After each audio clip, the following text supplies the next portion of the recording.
Hello students, welcome to TSAT. So ఈ సెషన్లో మనం రీజనింగ్ నుంచి క్యాలెండర్ అనే టాపిక్ని వెల్ డీటెయిల్గా డిస్కస్ చేద్దాం. సో క్యాలెండర్లో మనకి కోడ్స్ ద్వారా మనం క్యాలెండర్ ప్రాబ్లమ్ని సాల్వ్ చేస్తూ ఉంటాం.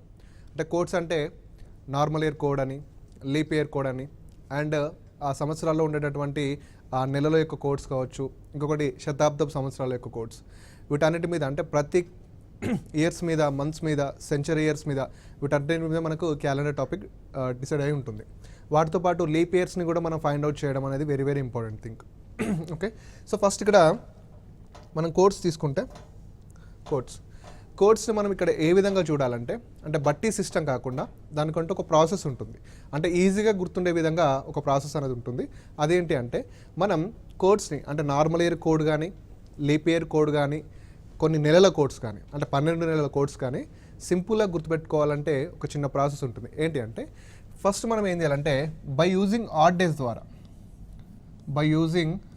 డేస్ ద్వారా మనం కోడ్స్ని గుర్తుపెట్టుకోవచ్చు. ఆడ్ డేస్ అంటే తెలుగులో ఏంటి అంటే విషమ రోజులు అని అంటాం. విషమ రోజులు ఆడ్ డేస్ అంటే విషమ రోజులు.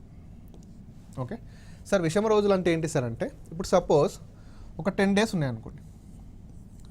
10 డేస్లో ఎన్ని ఆడ్ డేస్ ఉంటాయి? ఓకేనా, 10 డేస్లో ఎన్ని ఆడ్ డేస్ ఉంటాయి అంటే 10 డేస్లో మనకి ఎన్ని వీక్స్ ఉంటాయో చూడాలి.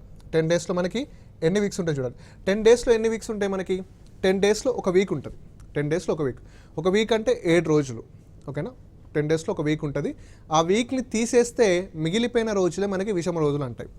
వీటిని మనం మిగిలిపోయిన రోజులు అని కూడా అంటాం. ఆడ్ డేస్ని విషమ రోజులు అంటాం, యాజ్ వెల్ యాజ్ మిగిలిపోయిన రోజులు అని కూడా అంటాం. ఇప్పుడు 10 డేస్లో ఎన్ని ఆడ్ డేస్ ఉంటాయంటే 10 డేస్లో ఒక వీక్ ఉంటుంది. ఆ వీక్ని తీసేస్తాం అంటే 7 రోజులు వెళ్ళిపోతాయి. 7 రోజులు వెళ్ళిపోతే ఇంకొక 3 రోజులు మిగులుతాయి కదా, అవే మనకి ఆడ్ డేస్ అవుతాయి. అంటే 3 ఆడ్ డేస్ అవుతుంది. ఓకే, నెక్స్ట్ సపోజ్ ఒక 15 డేస్ ఉందనుకోండి, అంటే 15 రోజులు ఉందనుకోండి. 15 డేస్లో ఎన్ని ఆడ్ డేస్ ఉంటాయి మరి? 15 డేస్లో ఎన్ని ఆడ్ డేస్ ఉంటాయి అంటే 15 డేస్లో ఎన్ని వీక్స్ ఉంటాయో చూడాలి. 15 డేస్లో ఎన్ని వీక్స్ ఉంటాయి? 2 వీక్స్ ఉంటాయి కదా, అంటే 2 వారాలు ఉంటాయి. 2 వారాలను తీసేయండి. 2 వారాలు అంటే 14 రోజులు వెళ్ళిపోతాయి. అంటే 15 రోజులు ఉంటే 14 రోజులు తీసేస్తే ఎన్ని రోజులు మిగులుతాయి? ఒక రోజు మిగులుతుంది. అంటే ఇక్కడ 1 ఆడ్ డే అవుతుంది. ఓకేనా, అంటే ఆడ్ డేస్ అనేవి ఏ విధంగా వస్తాయంటే, విషమ రోజులు అనేవి ఏ విధంగా వస్తాయంటే x డేస్ బై 7 చేయండి. అంటే ఎక్స్ డేస్ అంటే ఎన్ని రోజులైనా ఉండని, ఎక్స్ డేస్ బై 7 చేస్తే మనకి ఇక్కడ వచ్చేటటువంటి ఆడ్ డేస్ అంటే మిగిలిపోయిన ఎంతైతే వస్తుందో అదే మనకి ఆడ్ డేస్ అవుతుంది సింపుల్గా. సపోజ్ ఒక 143 డేస్ ఉందనుకోండి. 143 డేస్ 143 డేస్లో ఎన్ని వీక్స్ ఉంటాయో మనకు తెలీదు. ఓకేనా, ఇప్పుడు 10 అంటే చిన్నది కాబట్టి ఒక వీక్ అని చెప్పేసినాం. 15 అనే నెంబర్ చిన్నది కాబట్టి 2 వీక్స్ అని చెప్పేసినాం. మరి 143 అనే నెంబర్ కొంచెం పెద్దది కదా. ఒకప్పుడు ఏం చేయాలంటే సేమ్ అదే, అంటే 143 బై 7 చేస్తాం. 143 బై 7 ఎంత లెక్కట్ అవుతుంది? 20 7 20 140 కదా, 7 20 140. ఎంత మిగులుతుంది మనకి 143లో? ఇంకొక 3 డేస్ మిగులుతాయి. సో ఇక్కడ మనకి 3 ఆడ్ డేస్ అవుతుంది. సో ఆడ్ డేస్ వస్తే క్యాలెండర్ని ఈజీగా చేయొచ్చు. ఓకేనా, అండ్ ఇంకోటి బాగా గుర్తుపెట్టుకోండి, ఇంపార్టెంట్ థింగ్ ఏంటంటే ఆడ్ డేస్ ఎప్పుడు కూడా, అంటే విషమ రోజులు ఎప్పుడు కూడా లెస్ దెన్ 7 ఉంటాయి. లెస్ దెన్ 7గానే ఉంటాయి. ఎందుకు లెస్ దెన్ 7 ఉంటుంది? 7 ఉందనుకోండి, 7 తీసేస్తాం కదా. ఇప్పుడు 8 డేస్ ఉన్నాయనుకోండి, 8 డేస్లో ఎన్ని ఆడ్ డేస్ ఉంటాయి? 1, ఎందుకంటే 7 నెంబర్ని తీసేస్తాం కాబట్టి. ఓకేనా, ఆ విధంగా. సో ఆడ్ డేస్ని ఈ విధంగా ఫైండ్ అవుట్ చేయాలి. అంటే ఎన్ని రోజులన్నా ఉండని, అన్ని రోజుల నుంచి మనం వీక్స్ని తీసేస్తే మిగిలిపోయాయి ఆడ్ డేస్. ఓకేనా, ఇప్పుడు కోడ్స్ చూస్తే మనం ఇప్పుడు సపోజ్ మనకి 2 ఇయర్స్ ఉంటాయి. ఏంటి అంటే, సో ఇప్పుడు మనం సంవత్సరాలకి సంబంధించినటువంటి కోడ్స్ని తీసుకుంటే మనకి మేజర్గా 2 టైప్స్ ఆఫ్ ఇయర్స్ ఉంటాయి. ఒకటి నార్మల్ ఇయర్, ఇంకొకటి లీప్ ఇయర్. అంటే సాధారణ సంవత్సరం అండ్ లీప్ సంవత్సరం. ఇప్పుడు సాధారణ సంవత్సరంలో, ఓకే, సాధారణ సంవత్సరం యొక్క కోడ్ ఏ విధంగా రాస్తామంటే, సాధారణ సంవత్సరంలో ఎన్ని రోజులు ఉంటాయో తీసుకోవాలి. సాధారణ సంవత్సరంలో 365 రోజులు ఉంటాయి. 365 రోజులు. మరి ఈ 365 రోజులలో ఎన్ని వీక్స్ ఉంటాయి? 365 రోజులలో మనకి 52 వారాలు ఉంటాయి. 52 వారాలు ఉంటాయి. ఓకేనా, 52 వారాలు ప్లస్ ఒక రోజు ఉంటుంది. ఓకే 52 వారాలు ప్లస్ ఒక రోజు ఉంటుంది. సో మనం ఏంటి అంటే సాధారణ సంవత్సరం యొక్క కోడ్ని ఏ విధంగా కనుక్కుంటామంటే సాధారణ సంవత్సరంలో ఎన్ని రోజులు ఉన్నాయో చూడాలి. సాధారణ సంవత్సరంలో 365 రోజులు ఉంటాయి. ఈ 365 రోజులలో ఎన్ని వీక్స్ ఉన్నాయో చూడాలి. ఎన్ని వీక్స్ ఉంటాయి? 52 వారాలు ఉంటాయి. ఓకేనా? 52 వీక్స్ వెళ్ళిపోగా ఇంకెన్ని రోజులు మిగిలి? ఒక రోజు మిగులుతుంది. ఆ ఒక్క రోజు మనకి ఏమవుతుందంటే సాధారణ సంవత్సరం యొక్క కోడ్ అవుతుంది. ఓకేనా? ఇది ఆడ్ డే కదా. ఇప్పుడు సాధారణ సంవత్సరంలో మనకి ఎన్ని ఆడ్ డేస్ ఉంటాయి, ఎన్ని విషమ రోజులు ఉంటాయంటే 1. ఓకేనా? సో అప్పుడు సాధారణ సంవత్సరం యొక్క కోడ్ 1 అన్నమాట. నెక్స్ట్ లీప్ సంవత్సరం. లీప్ సంవత్సరంలో ఎన్ని రోజులు ఉంటాయి? 366 రోజులు ఉంటాయి. 366 రోజులు. ఈ 366 రోజులలో ఎన్ని వీక్స్ ఉంటాయి? సేమ్ 52 వారాలు ఉంటాయి. ఓకేనా? 52 వారాలు పోగా ఎన్ని రోజులు మిగులుతాయి? 2 డేస్ మిగులుతాయి. 2 డేస్. సో 2 డేస్ అంటే ఇక్కడ మిగిలిపోయిన రోజులు ఎన్ని? 2. మిగిలిపోయిన రోజులు 2 కాబట్టి లీప్ సంవత్సరం యొక్క కోడ్ ఎంత అవుతుంది? 2 అవుతుంది. లీప్ సంవత్సరం యొక్క కోడ్ 2. సింపుల్. అంటే కోడ్స్ని మనం ఏ విధంగా ఫైండ్ అవుట్ చేసాం? ఏ సంవత్సరంలో ఎన్ని రోజులు ఉంటాయి, ఆ రోజులలో ఎన్ని ఆడ్ డేస్ ఉంటాయి, అంతే. ఇప్పుడు సింపుల్గా చెప్పాలంటే సంవత్సరాల యొక్క కోడ్ అంటే నార్మల్ ఇయర్ యొక్క కోడ్ ఎంత అంటే 1గా తీసుకుంటాం. ఓకే. లీప్ ఇయర్ యొక్క కోడ్ ఎంత అంటే 2గా తీసుకుంటాం. Okay. So this is code for years. ఈ సంవత్సరాల యొక్క కోడ్స్ అన్నమాట. ఇప్పుడు మంత్ కోడ్స్ వస్తే ఓకేనా, మంత్ కోడ్స్ని మరి ఏ విధంగా తీసుకోవాలంటే ఓకేనా, మంత్ కోడ్స్ని ఏ విధంగా తీసుకోవాలంటే నెలల కోడ్స్. ఓకే, నెలల కోడ్స్. సో సాధారణంగా మనకి 12 మంత్స్ ఉంటాయి. ఓకేనా, 12 months. So Jan, Feb, March, April, May, June, July, August, so September, October, November, December. So ఈ విధంగా వస్తాయన్నమాట. ఇప్పుడు మరి వీటి కోడ్స్ని ఏ విధంగా కనుక్కోవాలంటే సింపుల్. మనం సంవత్సరానికి సంబంధించినటువంటి కోడ్స్ని ఏ విధంగా కనుక్కున్నామో వీటికి కూడా సేమ్ ప్రాసెస్లో కనుక్కుంటే సరిపోతుంది. అంటే సాధారణ సంవత్సరంలో 365 రోజులు ఉంటే అందులో 52 వారాలు ఉన్నాయి కాబట్టి ఒక రోజు మిగిలిపోయింది కాబట్టి 1. లీప్ సంవత్సరంలో 366 రోజులు ఉంటే అందులో 52 వారాలు ఉన్నాయి, 2 మిగిలిపోయింది కాబట్టి 2 కోడ్ తీసుకున్నాం. సేమ్ ఇప్పుడు జనవరి యొక్క కోడ్ తీసుకోవాలంటే జనవరిలో ఎన్ని రోజులు ఉంటాయో చూడాలి. జనవరిలో ఎన్ని రోజులు ఉంటాయి? 31 డేస్ ఉంటాయి. జనవరిలో 31 డేస్ ఉంటాయి. అంటే జనవరిలో 31 రోజులు ఉంటే ఆ 31 రోజులలో ఎన్ని రోజులు మిగిలిపోయినాయో చూడాలి. 31 రోజులలో ఎన్ని వీక్స్ ఉంటాయి? 4 వీక్స్ ఉంటాయి. 31 రోజులలో 4 వీక్స్ ఉంటాయి. 4 వీక్స్ అంటే 28 డేస్ వెళ్ళిపోతాయి కదా. 4 × 7 28 డేస్ వెళ్ళిపోతాయి. 4 వీక్స్ అంటే 4 × 7 28 డేస్ వెళ్ళిపోతాయి. 31లో 28 డేస్ వెళ్ళిపోతే ఇంకెన్ని రోజులు మిగిలాయి? 3. సో జనవరి యొక్క కోడ్ ఎంత అవుతుంది అంటే 3. సింపుల్. దీనికి బట్టి పట్టాల్సిన అవసరం లేదు మనకి. నెక్స్ట్ ఫిబ్రవరిలో మనకి ఫిబ్రవరితో కొంచెం నార్మల్ ఇయర్ ఉంటుంది as well as leap year ఉంటుంది. ఓకే, ఫిబ్రవరి నార్మల్ ఇయర్లో ఎన్ని రోజులు ఉంటాయి? ఫిబ్రవరిలో 28 రోజులు ఉంటాయి. 28 రోజులలో ఎన్ని ఆడ్ డేస్, ఎన్ని విషమ రోజులు ఉంటాయి? 28 రోజులలో 4 28 అంటే 28 తీసేస్తాయి కాబట్టి 0. ఓకేనా, 0. అదే లీప్ సంవత్సరం అయింది అనుకోండి. లీప్ సంవత్సరం అంటే ఎన్ని రోజులు ఉంటాయి? 29 రోజులు ఉంటాయి. లీప్ సంవత్సరం అంటే 29 రోజులు. మరి 29 రోజులలో ఎన్ని ఆడ్ డేస్ ఉంటాయి? 1 కదా, 1. సో ఇక్కడ మనకి ఫిబ్రవరి నార్మల్ ఇయర్ యొక్క కోడ్ ఏమో 0. లీప్ సంవత్సరంలో ఫిబ్రవరి యొక్క కోడ్ ఎంత? 1. నెక్స్ట్ మార్చ్లో ఎన్ని రోజులు ఉంటాయి? 31 డేస్. 31 డేస్ అంటే 31 రోజులలో ఎన్ని ఆడ్ డేస్ ఉంటాయి? 3. ఓకే, నెక్స్ట్ ఏప్రిల్లో ఎన్ని రోజులు ఉంటాయి? 30. ఏప్రిల్లో 30 రోజులు ఉంటాయి. 30 రోజులలో ఎన్ని ఆడ్ డేస్ ఉంటాయి? 2 ఆడ్ డేస్ ఉంటాయి. 4 28 తీసేస్తాం కాబట్టి 2 ఆడ్ డేస్ ఉంటాయి. సో 2. ఓకే, నెక్స్ట్ మేలో 31 డేస్ కదా, 3. నెక్స్ట్ జూన్లో 30 డేస్ కదా, సో 2. 30 డేస్ అంటే 2.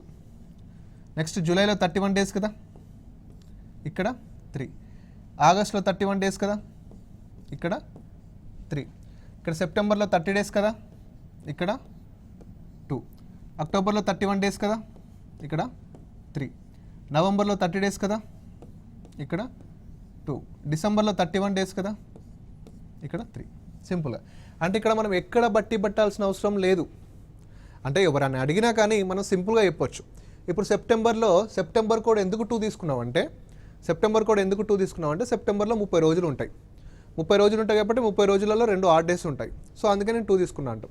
అంటే సింపుల్గా ఇక్కడ ఏ మంత్లో అయితే 31 రోజులు ఉంటాయో ఆ మంత్ యొక్క కోడ్ 3. ఏ మంత్లో అయితే 30 రోజులు ఉంటాయో ఆ మంత్ యొక్క కోడ్ 2. నెక్స్ట్ నార్మల్ ఇయర్లో ఫిబ్రవరి కోడ్ ఎంత అంటే 0. నార్మల్ ఇయర్లో ఫిబ్రవరి కోడ్ 0. నెక్స్ట్ లీప్ ఇయర్లో ఫిబ్రవరి యొక్క కోడ్ ఎంత అంటే 1. లీప్ ఇయర్లో ఫిబ్రవరి యొక్క కోడ్ 1. ఇవి మనకి మంత్స్కి సంబంధించినటువంటి కోడ్స్, అంటే నెలలకు సంబంధించినటువంటి కోడ్స్. ఇక్కడ బట్టి పట్టాల్సిన అవసరం లేదు. ఎగ్జామ్ హాల్లో కూడా సింపుల్గా మనం గుర్తుపెట్టుకోవచ్చు. ఇప్పుడు సపోజ్ నీకు ఆగస్ట్ కోడ్ కావాలనుకో, ఆగస్ట్లో ఎన్ని రోజులు ఉంటాయి? 31 రోజులు ఉంటాయి. 31 రోజులు ఉంటాయి కాబట్టి దాని కోడ్ ఎంత? 3. నెక్స్ట్ సెంచరీ కోడ్స్, అంటే శతాబ్దపు సంవత్సరాల యొక్క కోడ్స్. సెంచరీ కోడ్స్ అంటే శతాబ్దపు సంవత్సరాల కోడ్స్. సో మనకి ఎక్కువ సెంచరీ ఇయర్స్ ఎక్కడ ఉంటాయంటే 1600 నుంచి చూసుకుంటే సరిపోతుంది. సో 1600, 1700, 1800, 1900,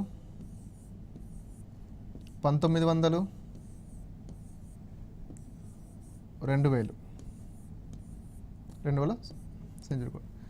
సో ఇక్కడ 1600 0, నెక్స్ట్ 1700 5 అవుతుంది, నెక్స్ట్ 1800 3 అవుతుంది, నెక్స్ట్ 1900 1, తర్వాత 0. అంటే ఇక్కడ 0కి 0కి మధ్య 5 ఆడ్ నెంబర్, దాని తర్వాత 3, దాని తర్వాత 1. ఈ విధంగా గుర్తుపెట్టుకుంటే సరిపోతుంది. ఓకేనా? ఇది శతాబ్దపు సంవత్సరానికి సంబంధించినటువంటి కోడ్స్. అంటే మనం ఇయర్ కోడ్స్ చూసుకున్నాం, మంత్ కోడ్స్ చూసుకున్నాం, అండ్ శతాబ్దపు సంవత్సరాల కోడ్స్ కూడా చూసుకున్నాం. సో క్వశ్చన్స్లోకి వెళ్తే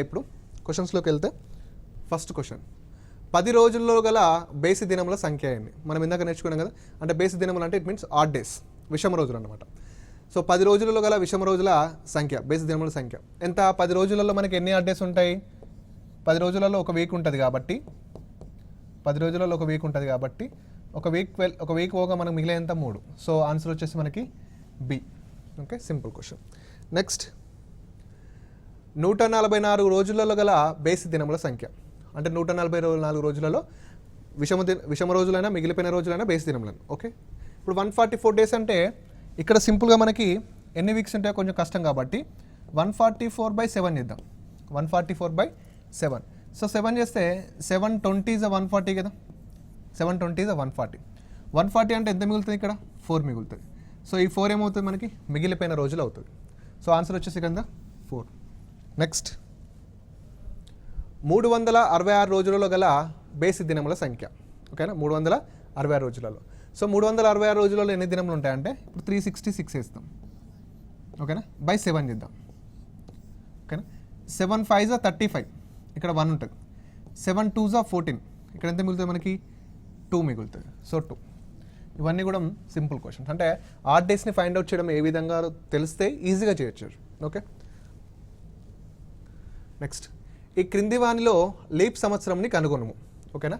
సో లీప్ సంవత్సరం ఏ విధంగా కనుక్కోవాలి అంటే 1900 ఉంది, 1528 ఉంది, 1449 ఉంది, 1885 ఉంది. సో లీప్ సంవత్సరం అందులో ఏ విధంగా కనుక్కోవాలంటే ఫస్ట్ లీప్ సంవత్సరాన్ని కనుక్కోవాలంటే 2 రూల్స్ ఉంటాయి.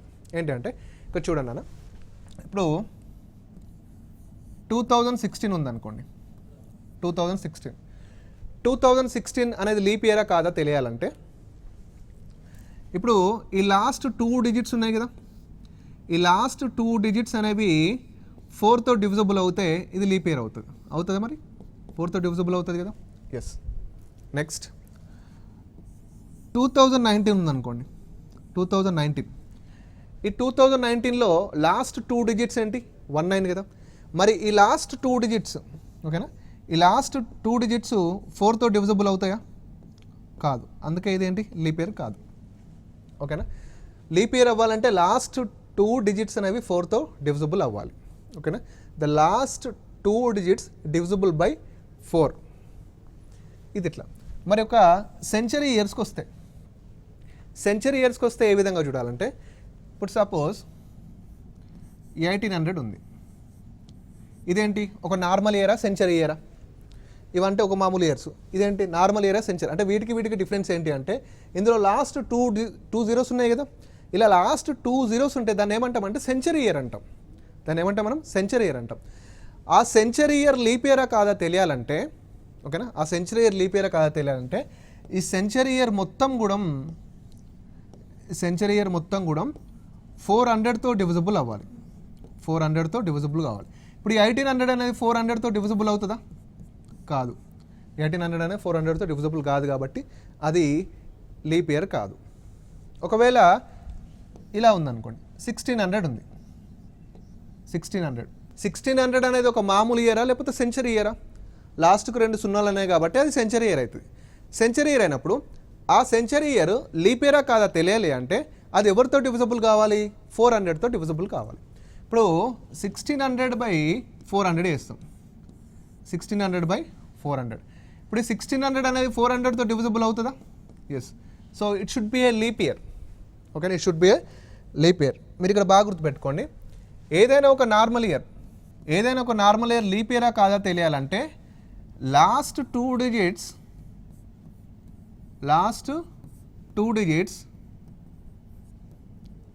అంటే చివరి 2 అంకెలు డివిజిబుల్ బై 4 అవ్వాలి. ఏదైనా ఒక నార్మల్ ఇయర్ లీప్ ఇయరా కాదా తెలియాలంటే last 2 digits divisible by 4.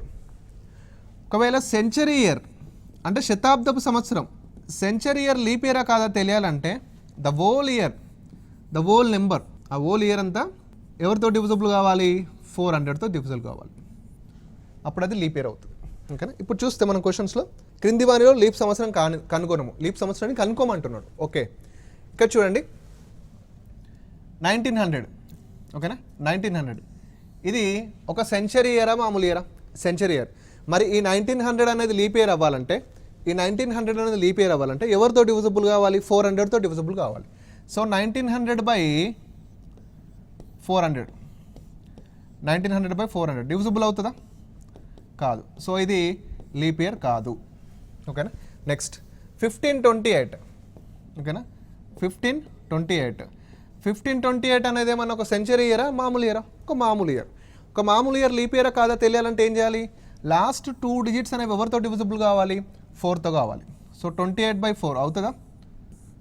So 4 6 74, 4 7 28. అంటే 4తో 28 ఎగ్జాక్ట్గా డివిజిబుల్ అవుతుంది కదా? ఎస్. అంటే ఇక్కడ B right answer.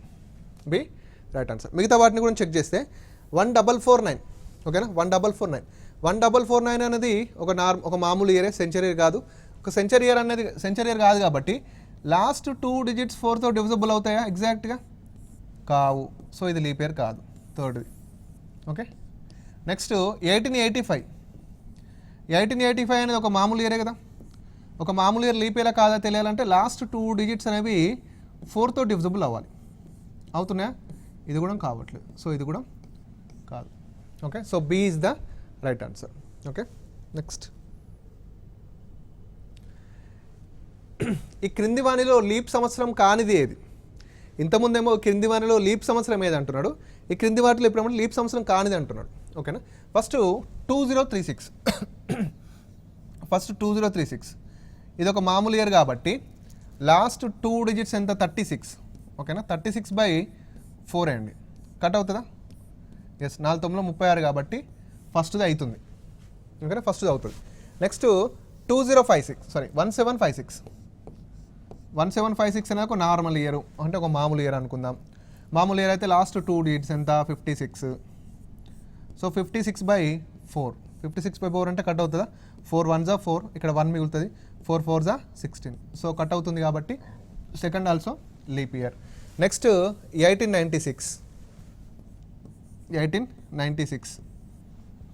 1896లో last 2 digit 96/4.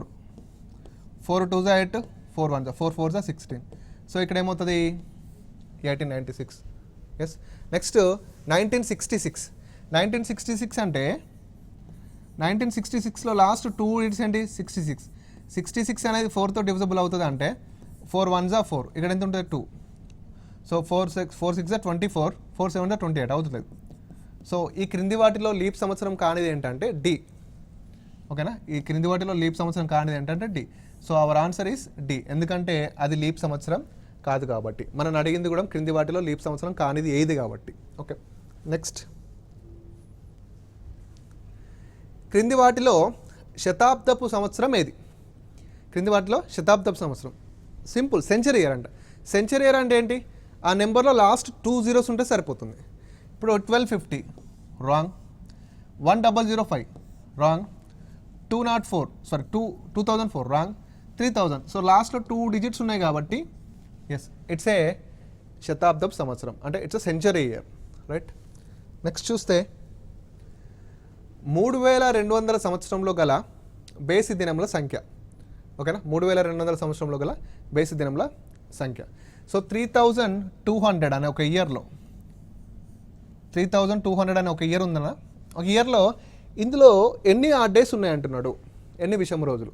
ఇక్కడ మీరు కన్ఫ్యూజ్ అవ్వాల్సిన అవసరమే లేదు, ఎందుకంటే 3200 అంటే చాలా భయపడతారు చాలామంది. ఇక్కడ భయపడకండి. 3200 ఏంటి? 3200 సంవత్సరంలో అంటే 3200 ఒక సంవత్సరం ఉంది. ఆ సంవత్సరంలో ఎన్ని ఆడ్ డేస్ ఉంటాయంటే, ఇప్పుడు సింపుల్ 3200 అనేది నార్మల్ ఇయరా లీప్ ఇయర్ అని చూడాలి. నార్మల్ ఇయరా లీప్ ఇయర్ అని చూడాలి. నీకు 3200 అనేది ఏ ఇయరో తెలియట్లేదు, నువ్వు సింపుల్గా చూడు, 3200 కదా, 3200. ఇప్పుడు ఇది నార్మల్ ఇయరా లీప్ ఇయరా తెలియాలంటే ఇందులో లాస్ట్ 2 zeros ఉన్నాయి కాబట్టి, సెంచరీ ఇయర్ ఇది. సెంచరీ ఇయర్ లీప్ ఇయరా కాదా తెలియాలంటే it should B divisible by 400, అంటే అది ఖచ్చితంగా 400తో డివిజబుల్ కావాలి. సింపుల్, అంటే 3200 బై 400 వేస్తాం. సో 3200 అనేది 400తో డివిజబుల్ అవుతుందా? సో 4 8s అవుతుంది కదా. ఇప్పుడు నీకు అర్థమైంది ఏంటంటే 3200 అనే సంవత్సరం ఏంటిది? లీప్ ఇయరా నార్మల్ ఇయరా? Leap year. ఒక లీప్ ఇయర్లో ఎన్ని ఆడ్ డేస్ ఉంటాయి, ఎన్ని మిగిలిపోయిన రోజులు ఉంటాయి? 2 ఉంటాయి కదా. So 2 will be the right answer. ఓకేనా, 2. సో 2 ఎక్కడ ఉంటే అక్కడ. 3200 సంవత్సరంలో ఇది ఒక లీప్ సంవత్సరం కాబట్టి లీప్ సంవత్సరంలో మిగిలిపోయిన రోజులు అంటే 2. So 2 will be the right answer. So డీలో 2 ఉంది. అయితే ఇక్కడ క్వశ్చన్లో కొంచెం కన్ఫ్యూజన్ ఉంటుంది. చాలామంది ఏంటంటే 3200 సంవత్సరం అంటే 0 నుంచి కౌంట్ చేస్తూ ఉంటారు. ఓకేనా, క్వశ్చన్లో మనం చూడాల్సిన ఒక ప్యాటర్న్ ఏంటంటే మొదటి నుండి 3200 సంవత్సరంలో అనుడు వేరు. మొదటి నుండి 3200 సంవత్సరం వేరు. నెక్స్ట్ ఓన్లీ 3200 సంవత్సరం వేరు. ఓకేనా, ఓన్లీ 3200 సంవత్సరంలో వేరు. మొదటి నుండి 3200 అన్నాడు అనుకోండి. మొదటి నుండి 3200 అంటే 3200 యొక్క సెంచరీ కోడ్ తీసుకోవాలి. 3200 యొక్క సెంచరీ కోడ్. 3200 యొక్క సెంచరీ కోడ్ ఎంత అవుతుందంటే 0 అవుతుంది. అప్పుడు ఆన్సర్ మనకి 0 అవుతుంది. బట్ ఇక్కడ క్వశ్చన్లు ఏమంటున్నారంటే 3200 సంవత్సరంలో గల, అంటే 3200 సంవత్సరంలో ఎన్ని? అదొక లీప్ ఇయర్ కాబట్టి లీప్ ఇయర్లో ఎన్ని ఉంటాయి? 2 ఉంటాయి కాబట్టి 2 will be the right answer. Okay, next. So 2023 సంవత్సరంలో గల బేసి దినముల సంఖ్య 2023. 2023 అనేది నార్మల్ ఇయరా లీప్ ఇయరా? ఇది ఒక మామూలుగా నార్మల్ ఇయర్, ఇది నార్మల్ ఇయర్. నార్మల్ ఇయర్ అనేది లీప్ ఇయర్ కాదు తెస్తే 4తో డివిజబుల్ అవుతుందా? కాదు. సో ఇది నార్మల్ ఇయర్ అవుతుంది. ఒక నార్మల్ ఇయర్లో మనకి ఎన్ని ఆడ్ డేస్ ఉంటాయి? 1 ఉంటాయి. So 1 will be the right answer. Okay, next. అంటే ప్రీవియస్ క్వశ్చన్ ఏ విధంగా అయితే చేసామో సేమ్ యాజ్ ఇట్ ఈస్. 1995 సంవత్సరంలో గల బేసి దినముల సంఖ్య 1995 అనేది ఫస్ట్ ఏ ఇయర్ చూద్దాం. 1995 అనేది బేస్ అంటే నార్మల్ ఇయర్ లీప్ ఇయర్ అంటే సెంచరీ ఇయర్ అయితే కాదు. బై 4తో డివిజబుల్ అవుతుందా అంటే అవ్వట్లేదు. సో ఇది ఒక నార్మల్ ఇయర్. నార్మల్ ఇయర్లో ఎన్ని ఆడ్ డేస్ ఉంటాయంటే 1. నెక్స్ట్, 9 సంవత్సరాలలో గల లీప్ సంవత్సరాల సంఖ్య. అంటే 9 సంవత్సరాలు ఉన్నాయి అనుకోండి, అందులో ఎన్ని లీప్ సంవత్సరాలు ఉంటాయి అంటున్నాడు. సో 9 సంవత్సరాలు అంటే ఫస్ట్ 9/4 అండి, ఎందుకంటే లీప్ ఇయర్ ఎవ్రీ 4 yearsకి వస్తాయి కాబట్టి. ఓకేనా, 4. మ్యాక్సిమం ఎంతలో కట్ అవుతుంది 9 అనేది? 2లో కట్ అవుతుంది. ఓకేనా, మ్యాక్సిమం ఎంతలో కట్ అవుతుంది? 2లో కట్ అవుతుంది. సో 2లో కట్ అవుతుంది కాబట్టి 9 సంవత్సరాలలో 2 లీప్ ఇయర్స్ ఉంటాయి. So C will be the right answer. Next, 30 సంవత్సరాలలో గల లీప్ సంవత్సరాల సంఖ్య. ఇక్కడ కూడా 30 సంవత్సరాలలో గల లీప్ సంవత్సరాల సంఖ్య అంటే 30 బై ఎంత ఇస్తాం? 4. మ్యాక్సిమం ఎంతలో కట్ అవుతుంది? 4 8s 32, 4 7s 28, 4 7s 28. So maximum ఎంతలో కట్ అయింది? ఇక్కడ 7లో కట్ అయింది కాబట్టి so B will be the right answer. B will be the right correct answer. Next,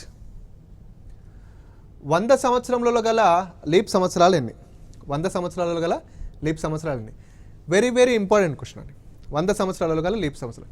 ఇందాక మనం ఇక్కడ ఈ క్వశ్చన్ గమనిస్తే 9 ఇయర్స్లో గల లీప్ అంటే బై 4 వేసినాం, గుడ్. 30 సంవత్సరాలలో గల లీప్ అంటే బై 4 వేసినాం, గుడ్. ఇక్కడ 100 సంవత్సరాలు. సో 100 సంవత్సరాలలో కూడా చాలామంది 100/4 వేస్తారు. ఓకే, 100/4 వేస్తే ఏమవుతుందంటే 425 కట్ అవుతుంది. ఓకేనా? సో చాలా వరకు 25 లీప్ ఇయర్స్ అనుకొని సి ఆప్షన్ పిక్ చేస్తారు. 25 లీప్ ఇయర్స్ అనుకొని సి ఆప్షన్ పిక్ చేస్తారు. But it's wrong. ఓకేనా? 25 కాదు. ఎందుకు కాదు అంటే ఇక్కడ ఒక రీజన్ ఉంటుంది. ఇది వెరీ వెరీ ఇంపార్టెంట్ కాన్సెప్ట్ అండి. ఓకేనా? 25 కాదు. ఎందుకు కాదంటే అంటే మనం చేసిన ప్రాసెస్ కరెక్టేనా అంటే ఎస్ కరెక్టే. బట్ ఇక్కడ ఏమవుతుందంటే 100 సంవత్సరాలు అంటే ఇప్పుడు ఫస్ట్ నుంచి 100 సంవత్సరాలు అనమాట. అంటే ఫస్ట్ లీప్ ఇయర్ ఎక్కడ వస్తుంది? 4 దగ్గర వస్తుంది. సెకండ్ లీప్ ఇయర్ ఎక్కడ వస్తుంది? 8 దగ్గర వస్తుంది. థర్డ్ 12. అట్లా 24వ లీప్ ఇయర్ ఏమవుతుంది అంటే 96 అవుతుంది. ఓకేనా? 24వ లీప్ ఇయర్ ఏమవుతుంది అంటే 96 అవుతుంది. ఓకేనా? అంటే 96వ సంవత్సరం అనేది ఎన్నో లీప్ ఇయర్ అవుతుంది? 24వ లీప్ ఇయర్ అవుతుంది. నెక్స్ట్ మరి ఏం చేస్తారు? నెక్స్ట్ 4 ఇయర్స్ అనుకుంటాం. నెక్స్ట్ 4 ఇయర్స్ అంటే 100. మరి ఈ 100 అనేది లీప్ సంవత్సరం అవుతుందా కాదా అనేది మనం చూడాలి. 100 అనేది ఒక సంవత్సరం. 100 అనేది ఒక సంవత్సరం. అది నార్మల్ ఇయరా, సెంచరీ ఇయరా? Century year. సెంచరీ ఇయర్ అనేది లీప్ ఇయర్ అవ్వాలంటే ఎవరితో డివిజబుల్ కావాలి? 400తో డివిజబుల్ కావాలి. మరి ఈ 100 అనేది 400తో డివిజబుల్ అవుతుందా? 100 అనేది 400తో డివిజబుల్ అవుతుందా? కాదు. అందుకే మొదటి 100 సంవత్సరాలలో గల లీప్ సంవత్సరాల సంఖ్య ఎంత అంటే 24, నాట్ 25. 24. ఓకేనా? 24 అన్నమాట. ఈ విధంగా గుర్తుపెట్టుకోవాలి. 25 అనేది రాంగ్ ఆన్సర్ అవుతుంది. ఓకే, సో ఇది మనకి ఫస్ట్ 100 ఇయర్స్లో ఉన్నటువంటి total number of leap years. Okay, so this is all about calendar part 1 అండి. సో నెక్స్ట్ సెషన్లో మనం ఇంకొన్ని క్వశ్చన్స్తో మీ ముందు ఉంటాను. ఓకే, థ్యాంక్ యూ అండి. Thank you so much.